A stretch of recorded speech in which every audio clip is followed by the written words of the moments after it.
Hello guys, so we are going to continue the discussion with respect to statistics. In this video, we are going to understand when to use t-test versus when to use z-test, okay? Already we have discussed about z-test, we have solved problems, we have seen how to basically check, how to come to a conclusions, the p-value, the significance value. There were so many things we discussed, right? Now let me make a systematic diagram for you so that you will be always able to understand when to use t-test versus when to use z-test. First question, ask yourself, okay? Ask yourself whenever you see a problem statement. The first question should be that,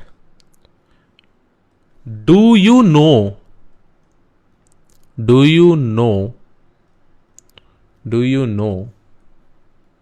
me write it in another color. Do you know the population standard deviation?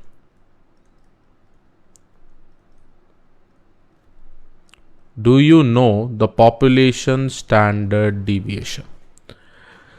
Which is also, you can also specify this as sigma. Do you know this? Do you know the population standard deviation from the problem, from the problem statement that you have?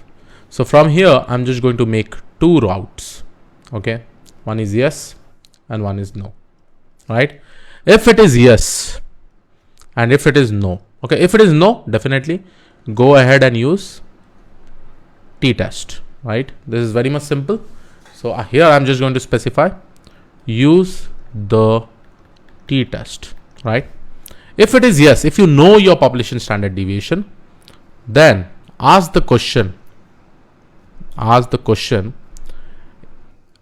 is the sample size above 30?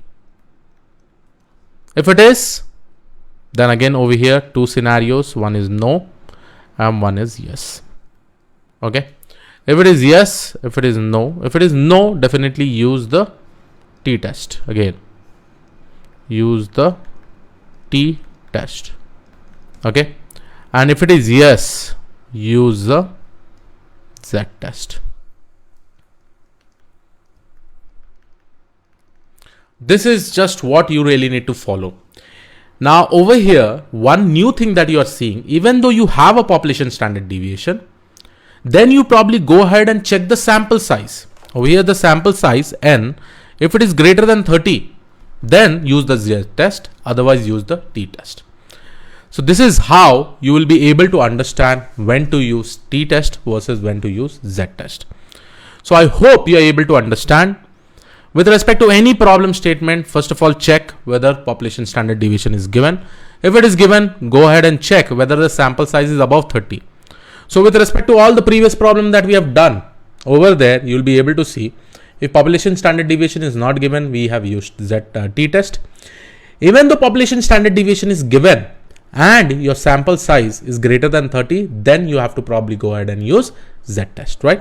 So yes, in this video, this was a separate topic to discuss, and always it is good to know at what scenario what needs to be used, and it can also be asked in the interview.